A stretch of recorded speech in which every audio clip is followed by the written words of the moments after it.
আসসালামু আলাইকুম বন্ধুরা, কেমন আছেন? আশা করি আপনারা ভালো আছেন। আমার রান্নাঘরে আপনাদের স্বাগত। আমি ভালো আছি।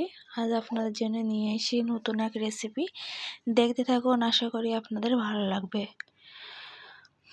এখানে আমি নারকেল নিয়েছি, নারকেল কুড়ে নিয়েছি ভালোভাবে, নিয়ে এখানে গুড় দিয়েছি, দিয়ে নারকেলের সেটা বানিয়ে নেব বন্ধুরা। দেখতে থাকুন, এখানে আমি সেটা ভালোভাবে বানিয়ে নেব। আর প্লিজ বন্ধুরা, ভিডিও দেখার আগে লাইক দিয়ে পুরো ভিডিও দেখে অনুরোধ রইল।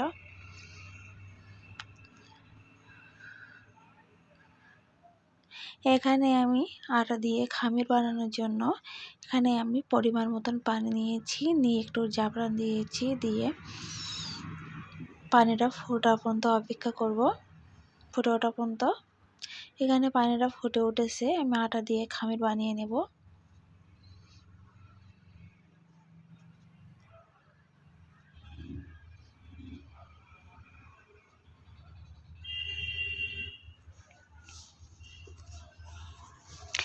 নারকেল দিয়ে পিঠা বানিয়ে আপনাদের দেখিয়ে দেব। এই পিঠাটা খেতে দুর্দান্ত হয়েছিল বন্ধুরা। এইভাবে বানালে নরম পিঠা হয় আর খেতেও দুর্দান্ত হয়।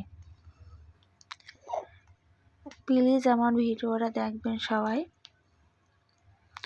এখানে ঠান্ডা হওয়ার জন্য দিয়েছি, ঠান্ডা হওয়ার পর পিঠা কটা বানিয়ে নিয়েছি। তারপরে ফিরে এসে বন্ধুরা দেখুন, একটা পিঠা আপনাদের বানিয়ে দেখিয়ে দেব কিভাবে বানিয়েছি।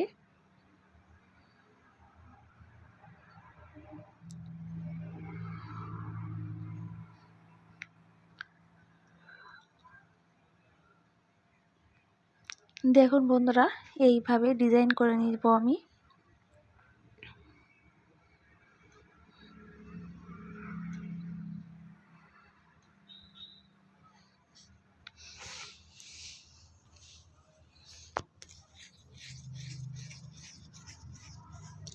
এইভাবে ডিজাইন করলে সত্যি দেখতে দুর্দান্ত হয়। কত দারুণ হয়েছে দেখুন বন্ধুরা।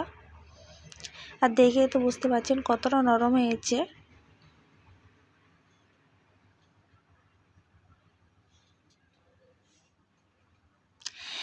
এখানে আমি পিঠাটা ভাজার জন্য কড়া বসিয়ে দেব।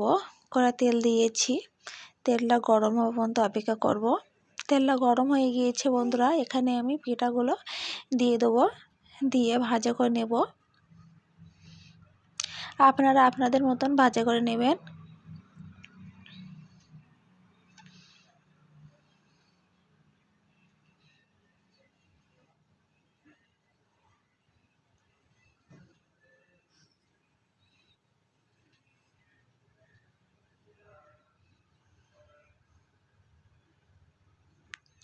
কেমন হয়েছে আমার নারকেল দিয়ে পিঠা কমেন্ট বক্সে জানিয়ে দেবেন। ভালো লাগলে লাইক কমেন্ট শেয়ার করতে ভুলবেন না, সাবস্ক্রাইবটা করে দেবেন।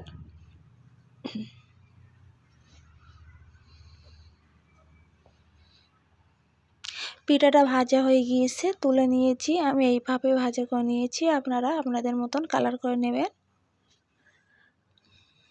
আর খেতে দুর্দান্ত হয়েছিল।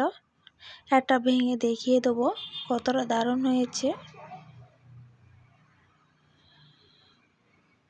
দেখুন বন্ধুরা কতটা দারুণ হয়েছে। আজকের মতন বিদায় নেব, আবারও অন্য কোনো ভিডিও নিয়ে আপনাদের সাথে হাজির হব। আজকের মতন বিদায় নেব। আল্লাহ হাফেজ।